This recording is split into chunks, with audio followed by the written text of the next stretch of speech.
For this experiment, you will need a cake pan and an old vase from your mom's kitchen cupboard. The cake pan is used to catch the awesome mess you are about to make.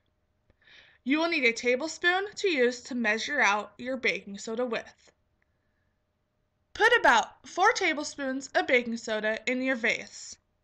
There is no real need to measure out exactly 4 tablespoons of baking soda. Heaping your tablespoons will actually help make your explosion bigger and better. Oh, and don't forget to make sure you're using baking soda and not baking powder. Next, pick your favorite color of food coloring.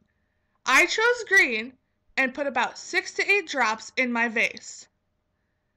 I also used glitter to give my explosion a little sparkle.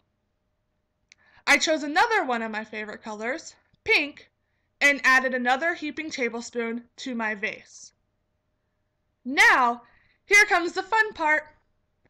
Use your white vinegar and 1 measuring cup. Make sure you have your mom and dad help you with this part because it can get pretty messy and pretty stinky. Fill up your measuring cup with your vinegar and pour it in the vase and let the magic begin. This explosion happens because of the chemical reaction. The baking soda is a base while the vinegar is an acid. When mixed together, they become unstable and instantly break apart into carbon dioxide and water. This creates all the fizzing. After your explosion fizzles out, make sure to help your mom and dad clean up your mess.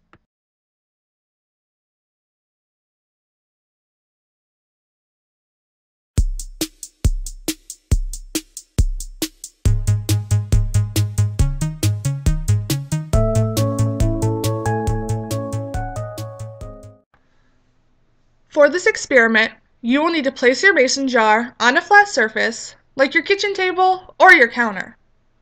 Next, take your soda and pour it into your jar, up to about where my finger is at, 3/4 of the way.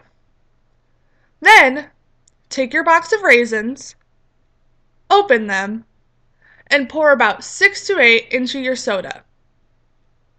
Now, let me explain how and why the raisins are dancing. The raisins are more dense than the soda, so at first they sink to the bottom of the jar. The soda releases the carbon dioxide bubbles. When these bubbles stick to the raisins, they lift because of the increase in buoyancy. When the raisins reach the surface, the bubbles pop and the carbon dioxide escapes into the air. This causes the raisins to lose buoyancy and sink. The rising and sinking continues until the soda loses carbon dioxide and goes flat. Now, we'll do the same experiment that we just did, but this time we'll just use plain tap water. Fill your jar up about 3/4 of the way with your tap water, just like you did with your soda. Next, take your raisins and pour about 6 to 8 in the water and watch. The raisins do not dance because the water does not contain carbon dioxide like the soda did.